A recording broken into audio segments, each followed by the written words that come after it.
Banji, Darlene, thank you so much for joining me today on New Mexico in Focus. We're here to talk about the disbanding of the Missing and Murdered Indigenous Women and Relatives Task Force by Governor Michelle Lujan Grisham's administration earlier this year, and what that means going forward in a state that's been deeply impacted by this national crisis of disproportionate violence against Indigenous people. Banji, over the past few years, you've become an advocate not only for your son, Zachariah, but also for other Indigenous families who have lost loved ones. To start, can you tell us about who your son was? My son, Zachariah Juwan Shorty, he was 23 years old, loved music, loved tattooing, was a very fun person, loving person. He was a dad, he was a grandson, a brother, and my baby.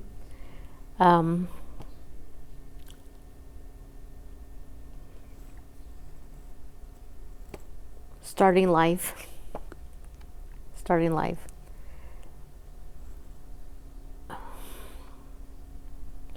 He went out with some friends and to make music, went missing, was found 4 days later on the Navajo reservation, and he was murdered. And 3 years later, I'm here because I'm still waiting for answers.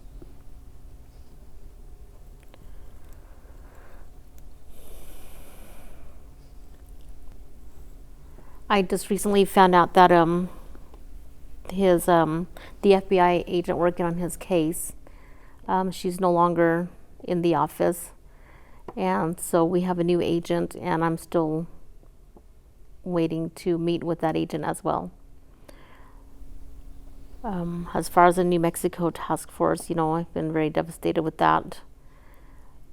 When it first started, I had hopes, that not only myself, but other families had hopes of, bringing their loved ones home, and in my case, getting justice for Zach.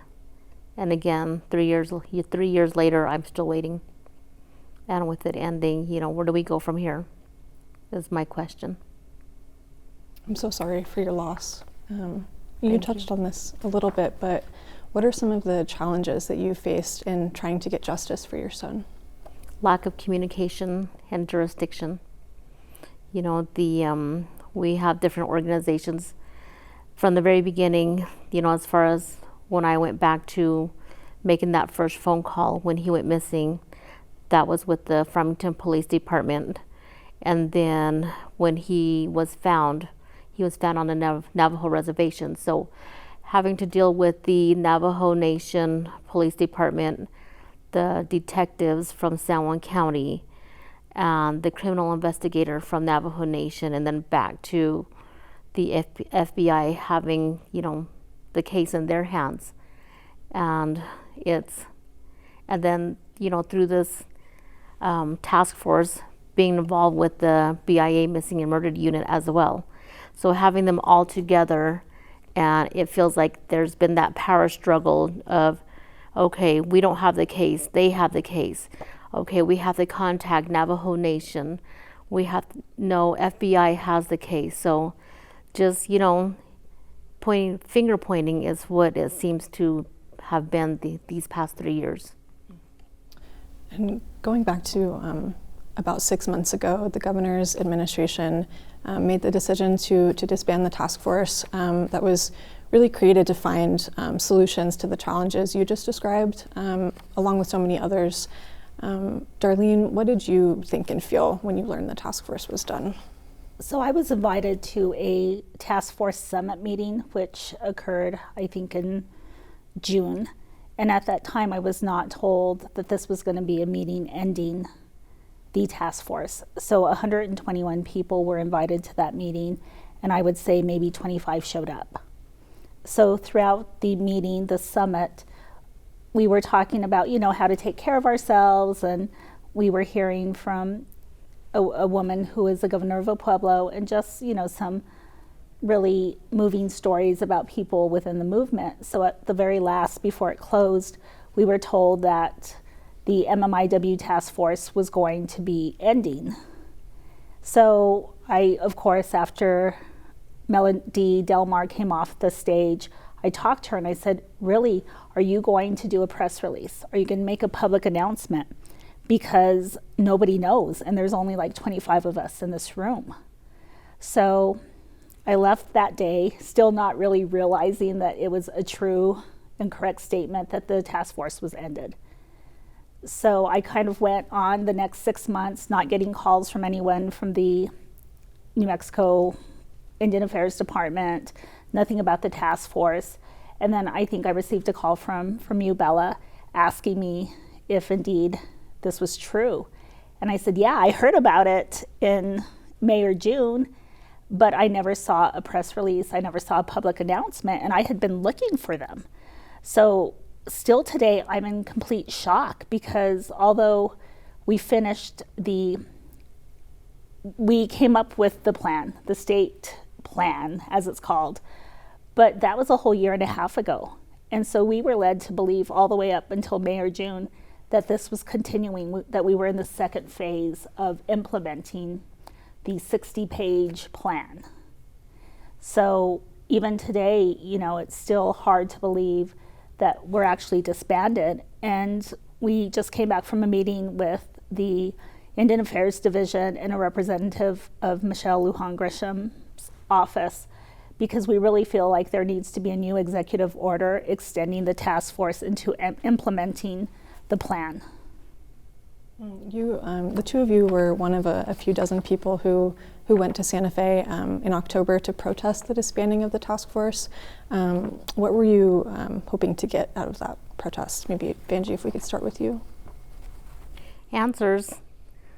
I was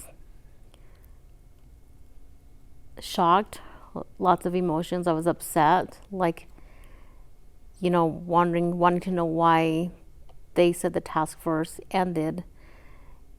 Because, from my point of view, from being Zachariah's mom, their job is not done. It's far from being done. And I think, all they did was gather statistics, which I don't think are even accurate. There's more than 81 people that are missing and, murdered. And those that are missing have not returned home. In Zach's case, with, him being murdered, I'm still waiting for justice. And so their task force is far from being done. At that protest in Santa Fe, you all met with the spokeswoman for the governor and asked for a meeting, which Darlene, you mentioned just recently happened. Can you tell us a little bit about sort of the explanation that you got for why the task force has been disbanded?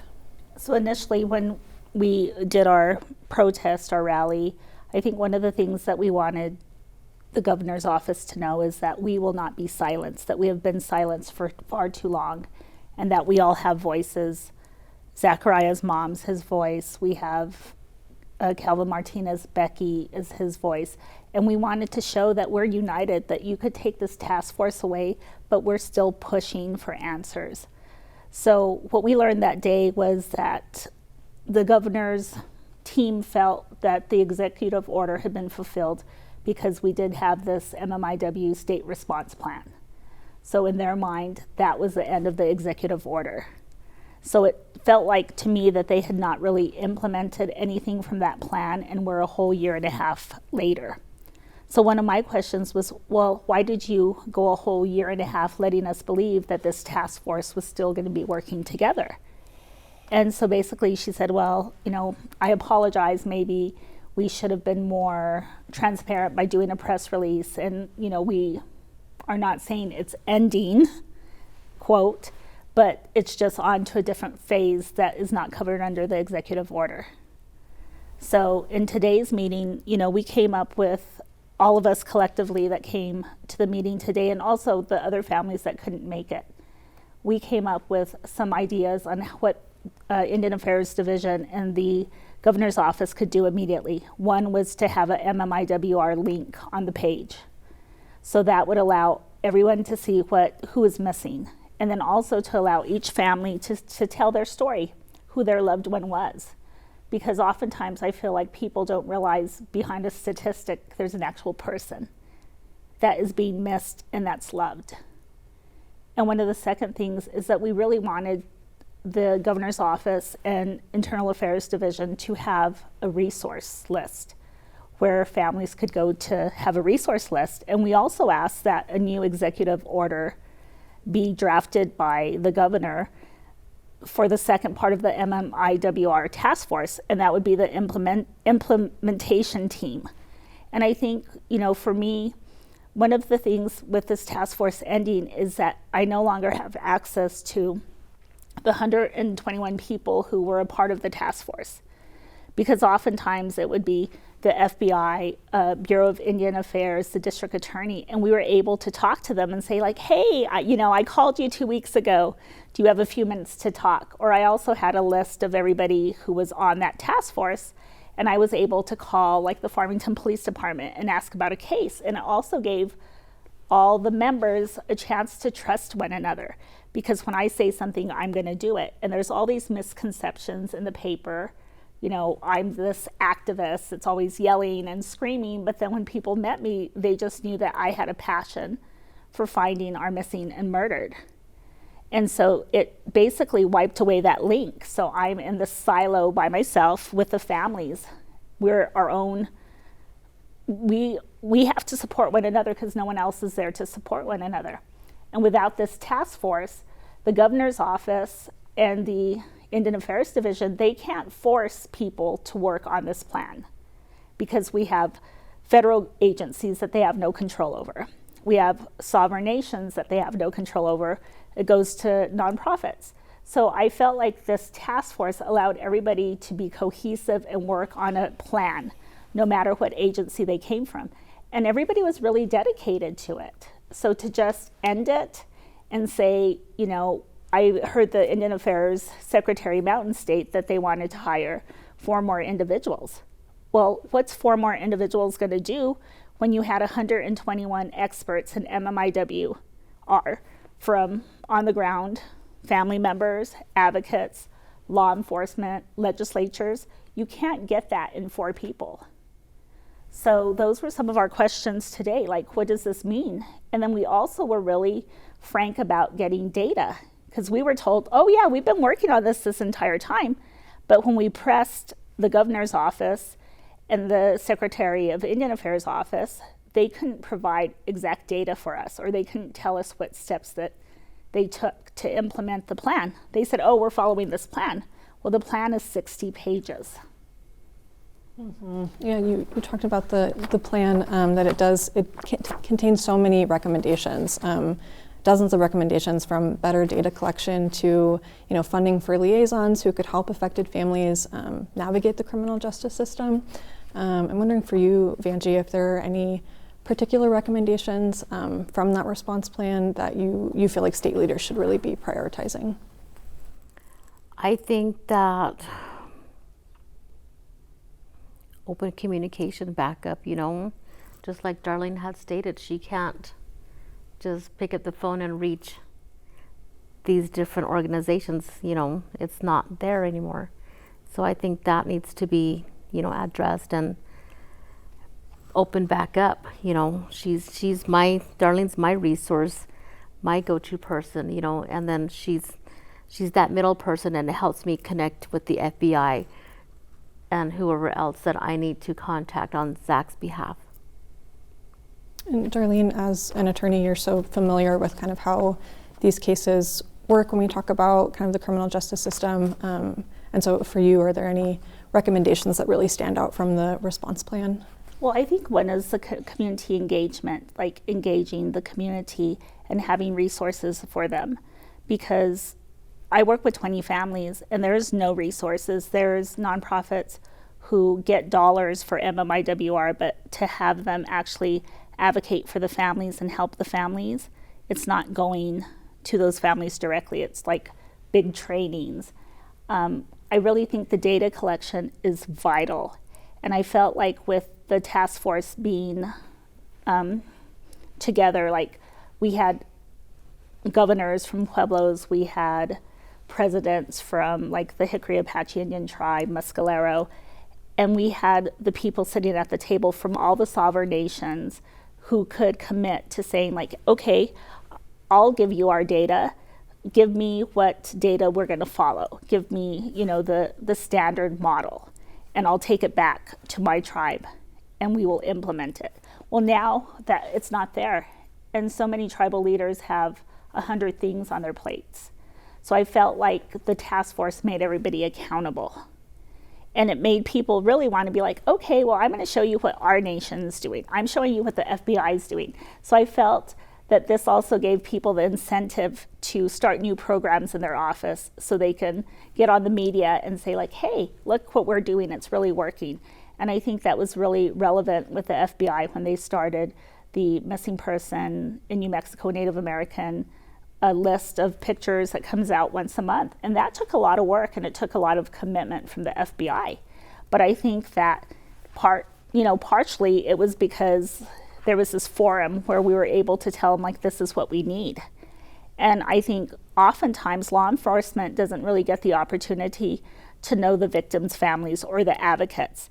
And they can learn so much from Vanjie and the rest of the families. They can learn from me. And we can also talk to them. And when they tell us like, look, these are our barriers, we're able to fight for them, whether it's in Congress or at the state level.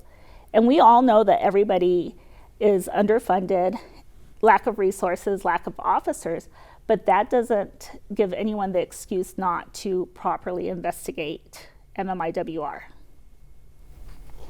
So at this point, there's some disagreement about how we as a state should move forward. You talked about how the Indian Affairs Department has a requested funding from the legislature for 4 full-time employees to focus on carrying out the task force recommendations. And then sort of on the other hand, there are a few state lawmakers who have expressed interest in bringing the task force back. And I think part of the idea there is that it's giving the task force sort of longevity instead of having another executive order. So I'm wondering for you, Darlene, what you hope to see happen during this upcoming legislative session. Well, we have collectively asked for a statute that would make the Indian Affairs or the Murdered and Missing Indigenous Women and Relatives Task Force a standalone division. We were told today that that's something that's not possible from the governor's office. So, we really need it into statute. If that's not something that is possible with the governor, then we're going to have to ask our state legislatures to put it in statute. Because New Mexico's ranked #1 in the entire nation for missing and murdered Indigenous people. I don't foresee that we're going to be 50th at any time soon. So this is an issue that has gone back to the 1900s and earlier when, Spain came into New Mexico, Arizona. And so this is just generational, and this is not going to end. And so just to think that 4 people are going to be able to control this, that's not anything that is possible. So we need to extend it all the way, until we're no longer on this earth, because it is an issue and has been an issue for a very long time. Well, Vanjie, Darlene, thank you both so much for your time, for joining me today. Thank you. Yeah, you're welcome. Thank you for listening.